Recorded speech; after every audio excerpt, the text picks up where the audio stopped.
ម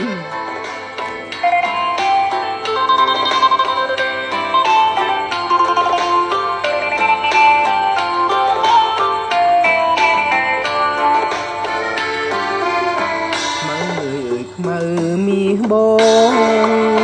ពីឈ្មោះនួនល្អទេថាអូនខ្មៅតែតាមការពិតសិស្សមកថៃតែម្ដាយស្រីថ្លៃហើយខ្មៅពីតូចឆ្នាំថ្មីស្រីពេញក្រមុំរូបអសានសមគ្មានស្រីណាដូចមើលជាស្រីខ្មែររូបលាងសំស្លូតប្រាជ្ញាក៏ឆ្លាតស្ដាប់ពាក្យម៉ែឪថ្ងៃនេះបុណ្យចូលឆ្នាំថ្មីបងឃើញខ្មៅស្រីអូនរៀបចំទាំងបរិញ្ញទេវតាដាក់ការថ្វាយព្រះដាំស្លរូបរាងជូនម្ដាយទៅវត្តបងគូនខ្មៅពូនភ្នំខ្សាច់រូបអូនដឹងបាតដងទឹកសំព្រះជូនយើងឃើញបងខ្ញុំសែនស្រស់អូនខ្មៅតែឈ្មោះសាច់សដូចសំឡី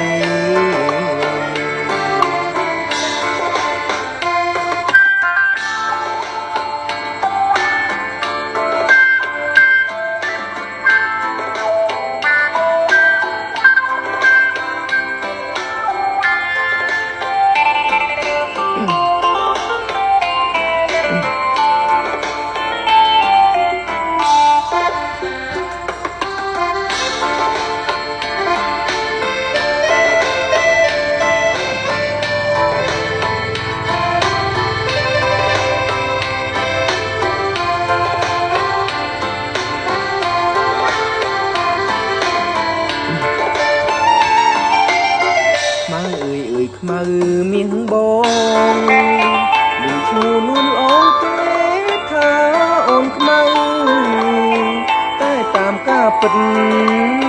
សិស្សមកថៃតែម្ដាយស្រីថ្លៃហើយខ្មៅពីតូ